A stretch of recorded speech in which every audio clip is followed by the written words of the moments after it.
So, hello everyone. This is your next pillar 4C, economic planning, नीति, planning commission and unemployment. ठीक है, NITI Aayog and planning commission. अब हम बात करते हैं कुछ इकोनॉमिक सिस्टम्स की. पहला सिस्टम हमारा आता है कैपिटलिज्म, दूसरा मिक्स्ड इकोनॉमी, तीसरा सोशलिज्म. अब ओनरशिप कौन किस किस की इंडस्ट्रीज के अंदर? कैपिटलिज्म के अंदर है प्राइवेट सेक्टर की. मिक्स्ड इकोनॉमी के अंदर है कुछ industries which are reserve for public sector and private sector, यानी कि public plus private. But capitalism is all private sector. Socialism is only public sector, government वाले zone का. What goods and services should we produce? More books or more bikes? तो basically capitalism मतलब private sector जो है free market economy है, market forces के हिसाब से चलता है, डिमांड सप्लाई के हिसाब से चलता है. बट मैं मिक्स्ड इकोनॉमी की बात करूं तो वो पब्लिक सेक्टर भी है, प्राइवेट सेक्टर भी, दोनों के हिसाब से चलता है. गवर्नमेंट वाला जो है वो डिसाइड करते हैं गवर्नमेंट की how much is to be produce and what quantity produce जो भी है, ये सारी चीजें डिसाइड करते हैं. Anarcho-capitalism and libertarianism. Libertarianism क्या होता है? Supremacy to individual liberty, very little government control. ठीक है, एक liberty दे देना, बहुत कम government का control होना. Anarchism क्या होता है? Society without government rulers, right? Anarcho-capitalism क्या है? US activist Murray Rothbard gave this concept 1950 में. Capitalism है freedom देना private sector को, but government will control law and order, contract enforcement and judiciary. But anarcho में क्या है? प्राइवेट गवर्नमेंट का रोल ही नहीं है. Every function is to be done by private sector, including police station, judiciary replace by private arbitrators. ठीक है, पूरा का पूरा प्राइवेट क्या. Capitalism great reset initiative by WEF, by world economic forum. Founder कौन है? Klaus Schwab. कैपिटलिज्म और उसके business models need to be reset to build a new social contract that honors the dignity and equality of every human in health, finance, energy and education. ठीक है. Economic planning क्या होता है? It is the process through which government prepares list of socio economic problems, जैसे कि mass poverty, inequality, low productivity in agriculture, lack of industrial and infrastructure development, and then government set goal target plans to fix these problems. ठीक है, तो यही हो गया economic planning करना, किस तरीके से इकोनॉमी को चलाना है, what to produce, what not to produce, how to produce, ये सारी चीजें इसके अंदर आ गई. प्लानिंग करना इकोनॉमी के लिए. बेसिकली जब हमने 5 ईयर प्लान भी पढ़ा, इसी के बाद ही देखेंगे हम. टाइप्स ऑफ इकोनॉमिक प्लानिंग कैसी कैसी होती है? Planning by inducement, where people are induced to act in a certain way, कुछ पॉलिसीज के थ्रू. ठीक है. बाय डायरेक्शन क्या होता है? सेंट्रल अथॉरिटी के प्री डिटरमाइंड टारगेट. डायरेक्शन मतलब टारगेट दे दिया, ऐसे करना है तो ऐसे करो, उस डायरेक्शन पे चलो. इंडिकेटिव प्लानिंग क्या हो गया? Which is started in France by Monnet plan. Mixed economy के अंदर होता है. गवर्नमेंट क्या करती है? प्रिपेयर करती है एक outline of plan after consulting with public and private sector. They are given fund, incentive, subsidies, tax breaks to maximise production, income and employment. ठीक है, प्रोडक्शन को मैक्सिमाइज करना, इनकम को और एम्प्लॉयमेंट को. क्लियर. इंपेरेटिव क्या है? State and public sector companies have complete control over resources. पूरा का पूरा कंट्रोल है रिसोर्सेज में. नो प्राइवेट सेक्टर इन्वॉल्व, कोई भी प्राइवेट सेक्टर इन्वॉल्व नहीं होगा इसमें. नो कंज्यूमर सोवेनिटी और इंपेरेटिव प्लानिंग. ठीक है. प्लानिंग बाय इंड्यूसमेंट के अंदर government does not force the private sector but just indicate the area of cooperation, targets to be fulfilled. By direction is procedure is strict and rigid, जैसे कि USSR और north Korea में है. इसी तरह वापस प्लानिंग बाय इंड्यूसमेंट में indicative planning procedure soft and flexible है, बट इस केस में रिजिड और स्ट्रिक्ट है. Financial planning, technique of planning in which resources are allocated in terms of money. ठीक है, इसमें रिसोर्सेज इस तरीके से प्लानिंग एलोकेट किए जाते हैं. फिजिकल प्लानिंग हो गया, मेन मटेरियल और मशीनरी के टर्म्स. ठीक है. Economy planning before independence. 1909 में गांधी बुक हिंद स्वराज, ही अपोज्ड इंडस्ट्रीज, उन्होंने इंडस्ट्रीज अपोज की एंड मशीन्स को. Plus advocated people should minimize their wants, care for mother nature, become self-reliant, small scale production using khadi village and cottage industries, KVIC. ठीक है, तो यही है 1999 में गांधी की जो बुक थी हिंद स्वराज में, उन्होंने अपोज किया इंडस्ट्रीज मशीन्स को, कुछ एडवोकेट किया लोगों को, मिनिमाइज वांट करना, care for mother nature and all.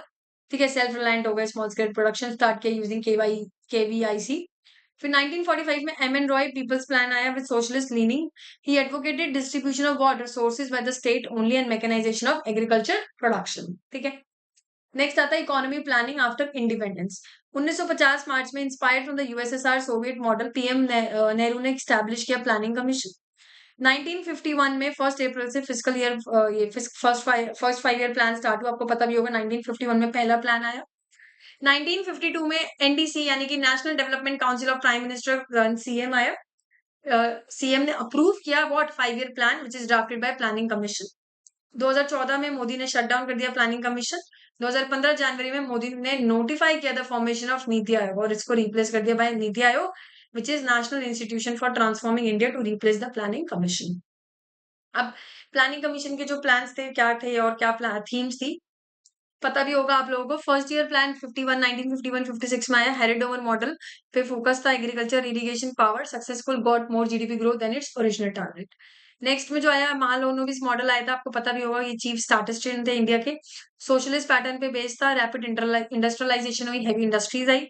Next 5 year plan में सुखमोई चक्रवर्ती और जॉन सैंडी मॉडल आया, जिसको हम गदगिल योजना भी कहते हैं, to make the economy independent.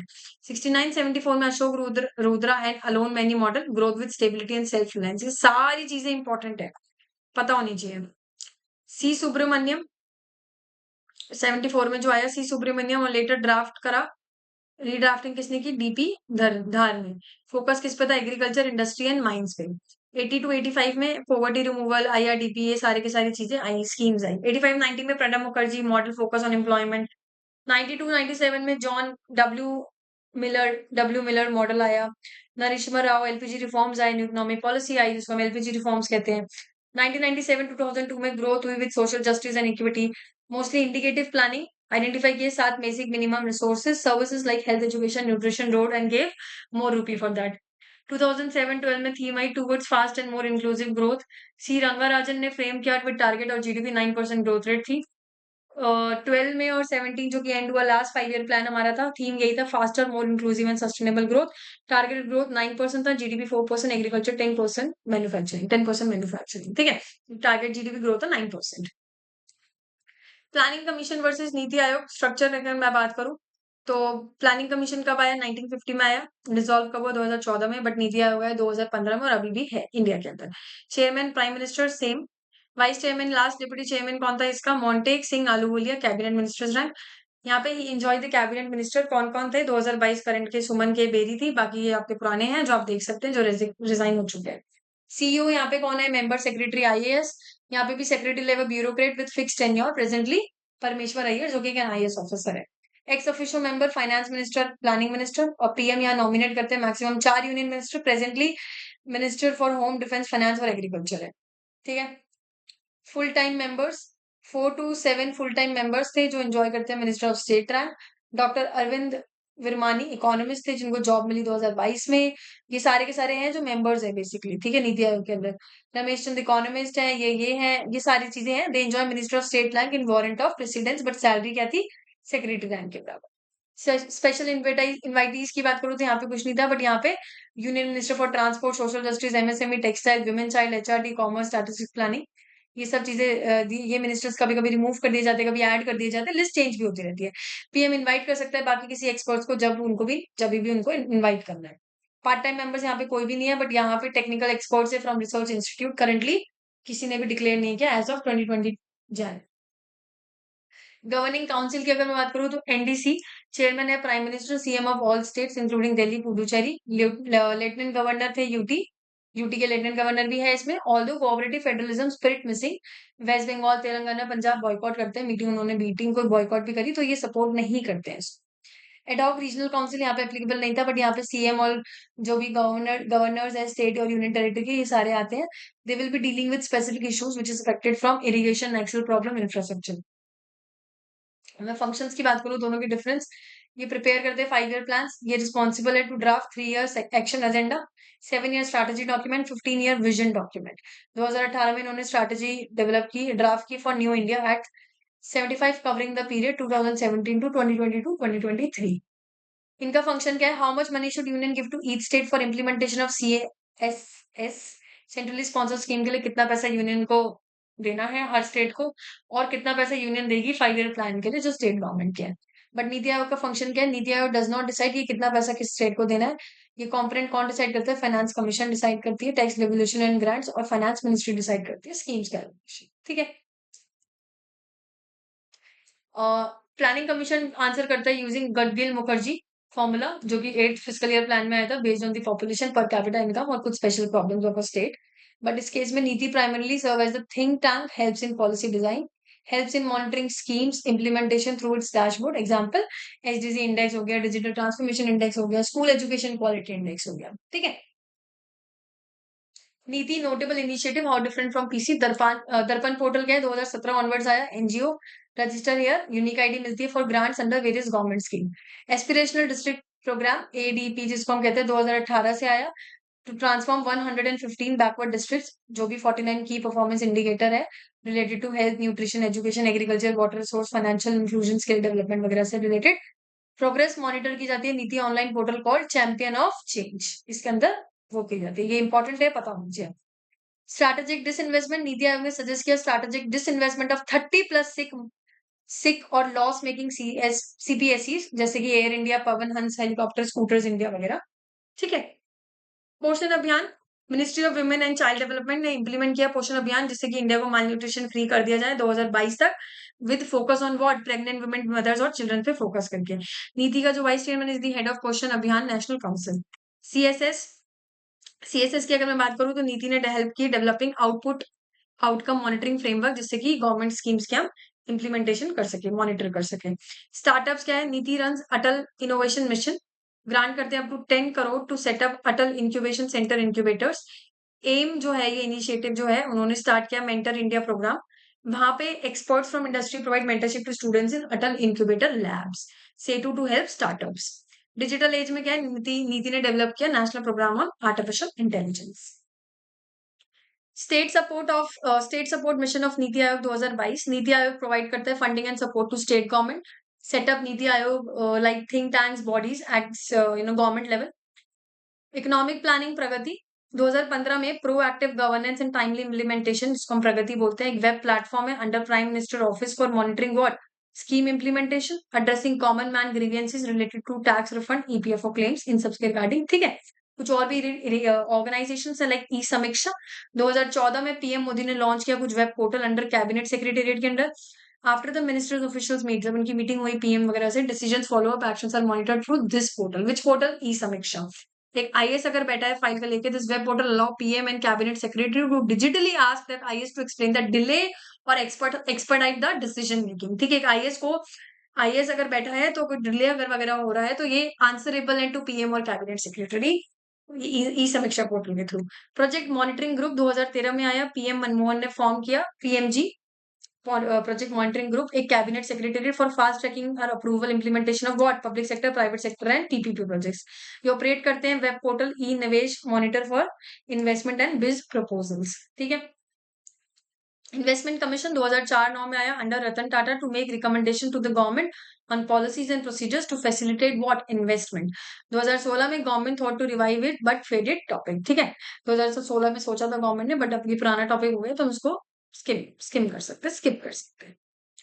Next जो हमारा है वो है centralise public grievances redress and monitoring system 2007 में जो है personnel ministry under department of administrative reforms and public grievances which launch the portal centralise the CPGRAMS. कोई भी सिटीजन कंप्लेंट फाइल कर सकता है कोई भी सेंट्रल मिनिस्टर डिपार्टमेंट ऑर्गेनाइजेशन के रिगार्डिंग, कोई भी अगर करप्शन का केस है, नेपोटिज्म का, हरासमेंट का, मिसमैनेजमेंट का, एब्सेंटिज्म का, डिले करने का सर्विसेज में। ठीक है, और उन्होंने लॉन्च भी किया मोबाइल ऐप माई ग्रीवियंस। ठीक है, लॉन्च किया गया मोबाइल ऐप माई ग्रीवियंस। नेक्स्ट आता है एमओएसपीआई, एनएसएसओ, सीएसओ, एनएसओ। अब पहले बात करते हैं एनएसओ की, national statistical office. CSO computation of GDP compute करता है, जीएसडीपी, आईआईपी, एएसआई, सीएफआई आपने पढ़े भी होंगे सारी चीजें, and economic census. NSSO data collection करता है for various social economic indicators, annual survey of industries, rural urban prices और बाकी सारी चीजों के लिए। 2019 में एमओएसपीआई मर्ज किया इन्होंने ए और बी यानी कि सीएसओ और एनएसएसओ को। henceforth अब उसको क्या बोला जाता है, national statistical office, which is headed by chief statistician of Indian cum secretary of MOSPI. ठीक है। नेक्स्ट है national statistical commission which is setup in 2005 by MOSPI by the cabinet resolution. किस रिकमेंडेशन से? सी रंगाराजन कमेटी जो बिठाई गई थी। ना ही ये कॉन्स्टिट्यूशनल है, ना ही ये स्टैचुटरी बॉडी है। स्ट्रक्चर कौन कौन है इसके अंदर? 1 part time chairman, 4 part time members, NITI secretary is the ex officio member, total 6 लोग हैं। Chief statistician of India serve as a secretary to this commission. Functions की अगर मैं बात करूं तो फंक्शंस में क्या है, it replace the governing council of the NSSO. NSSO का जो गवर्निंग काउंसिल था उसको रिप्लेस कर दिया गया है। ये डिजाइन करते हैं standards of data collection, data publication, coordination among different agencies involve to install faith in official statistical data government is doing following, क्या चीजें कर रहे हैं? Draft national statistical commission bill 2019, जिससे कि स्टैट्यूटरी स्टेटस दे to national statistical commission so it may work more independently. ठीक है, इसके बाद जो हमारे पास आता है वो है Pronab Sen standing committee on statistics 2023। 2019 में एमओएसपीआई ने सेटअप की एक standing committee on economic statistics. 2023 में इसको रीनेम करके कर दिया गया है standing committee on statistics. PC Mahalanobis इस मॉडल पे बेस्ड था, फादर ऑफ इंडियन स्टैटिस्टिक्स, जिसको हम कहते हैं architect of second 5 year plan. MSO MS MOSPI ने पीसी महालनोबिस मॉडल जो था national award for outstanding women statistics में। ठीक है, इसमें हम नेक्स्ट देखेंगे अनएम्प्लॉयमेंट के बारे में। आईएलओ का अगर हम देखें तो 1919 में आईएलओ आया था as a part of treaty of Versailles that ended world war one. ये आपको पता भी होगा, आपने हिस्ट्री में पढ़ा होगा। एक स्पेशलाइज एजेंसी है यूनाइटेड नेशन की, हेडक्वार्टर जिनेवा स्विट्जरलैंड में। कन्वेंशन कौन कौन से? फोर्स लेबर कन्वेंशन इंडिया ने रेटिफाई किया, यस। साइन किया इंडिया ने, yes. Abolition of force labour convention, equal remuneration convention, discrimination, India ने ये सारे साइन कर दिए। But freedom of association and protection of right to organise and collective bargaining convention, minimum age convention, worst form of child labour convention, India ने अभी भी sign नहीं किए हैं। Wage subsistence wage theory of Adam Smith. Wages paid to workers should be enough so they can afford food, shelter and family expense, which is called as subsistence wage. इतना minimum wage तो दें कि वो अपने घर का खर्चा उठा सके। Natural wage theory of David Ricardo, जिसको हम आयरन लॉ ऑफ वेजेस भी कहते हैं, वो ये कहते हैं कि जो रियल वेजेस है, it says real wages always moves toward minimum wage necessary to sustain the life of the worker. ठीक है, कि वो उनकी लाइफ जो है वर्कर की वो सस्टेन कर सके। अनएम्प्लॉयमेंट इनवॉलेंट्री टाइप्स, कुछ टाइप्स है जैसे कि वॉलेंट्री अनएम्प्लॉयमेंट, इनवॉलेंट्री। वॉलेंट्री होते हैं जो काम कर सकते हैं but they don't want to work. ठीक है, a person is out of job on his own choice, अपनी मर्जी से नहीं कर रहा है।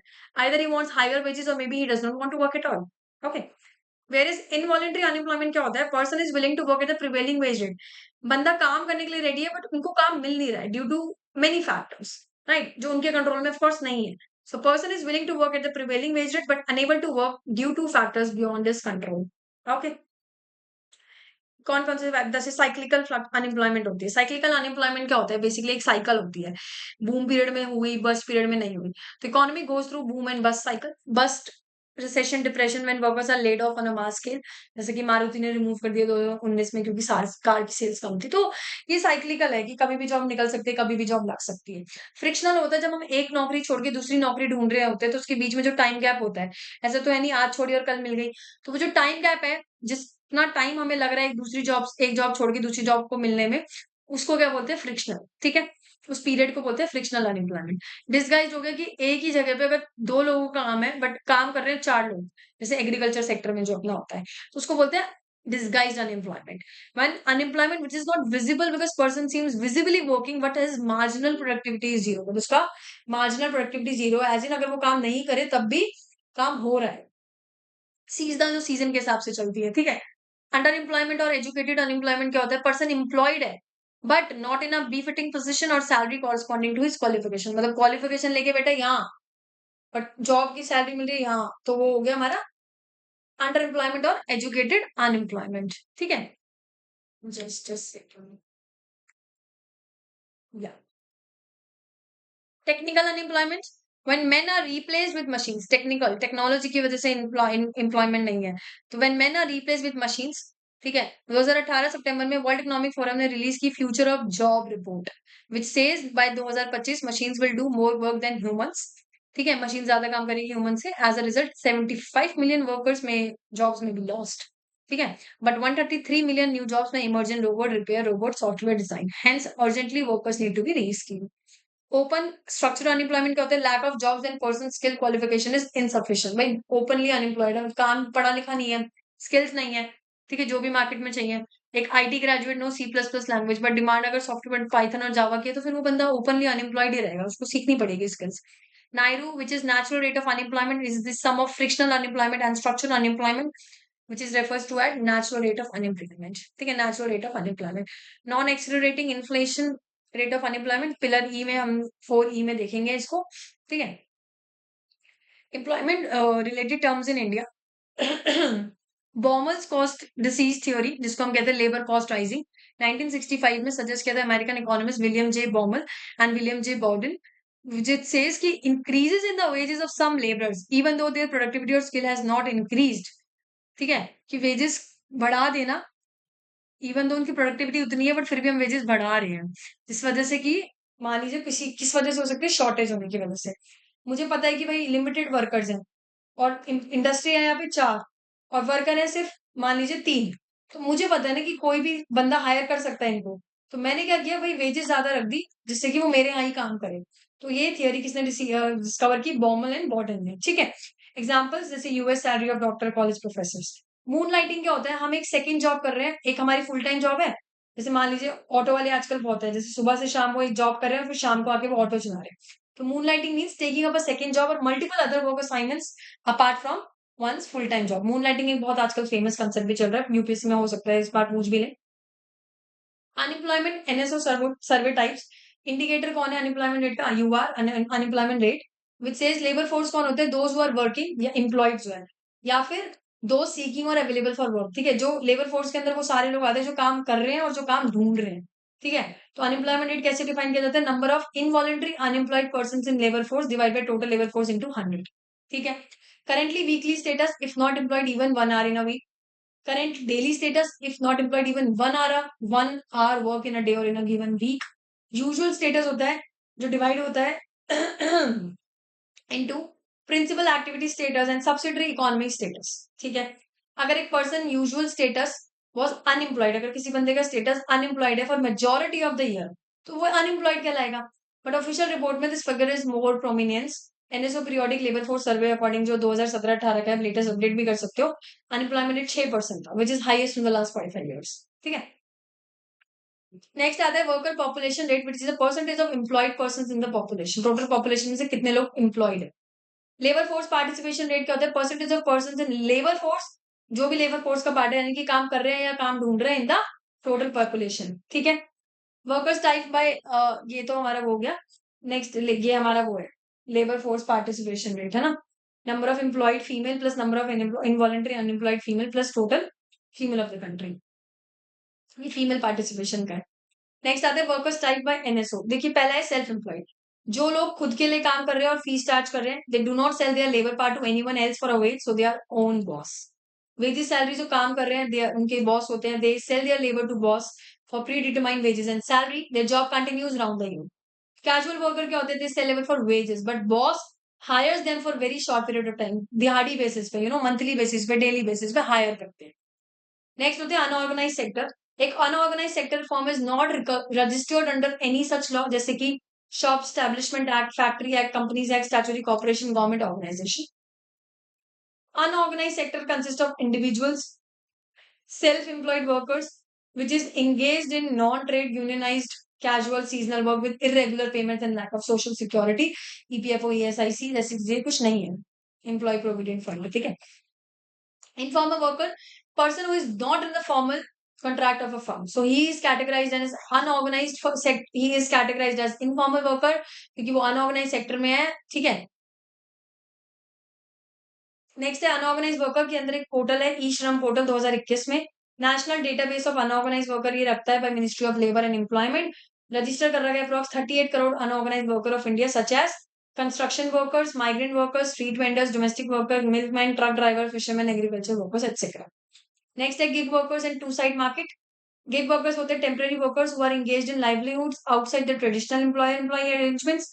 ठीक है, आपको पता भी है गिग वर्कर्स कौन होते हैं? टेम्पररी वर्कर्स होते हैं, डिलीवरी बॉयज वगैरह, ऐप बेस्ड टैक्सी ड्राइवर्स आपके जो हो गए, क्लीनर्स, टेक्नीशियंस, फ्रीलांसर वर्कर्स, ये सारे के सारे गिग इकोनॉमी के अंदर आते हैं, गिग वर्कर्स आते हैं। फीचर्स यही है, ही और she works in a digital technology, दो sided market. In the company record contract gig workers are shown as independent service provider contractor and not as employ.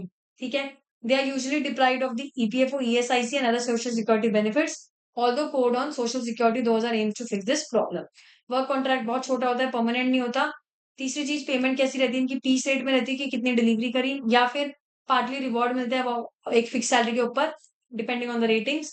तीसरी चीज होती है प्रॉफिट के बेसिस में, टैक्सी ओनर अमेजोन से लगभग partly profit के बेसिस कुछ percentage. Organized sectors job related survey numbers. Organized sectors job QES, which is quarterly employment survey, जो conduct करता है labour ministry, labour bureau, plus covers establishment with 10 or more workers. Next आता है ASI, which is annual survey of industry. ये कौन करता है? National statistical office under the ministry of statistics and programme implementation, ठीक है, जिसको हम बोलते हैं MOSPI। तो ये पिलर आपका कंप्लीट हो गया है। नेक्स्ट कल करेंगे पिलर 4D, ठीक है, वो है macro economic indicators, GDP, GNP और Aatmanirbhar. So see you tomorrow. Thank you so much.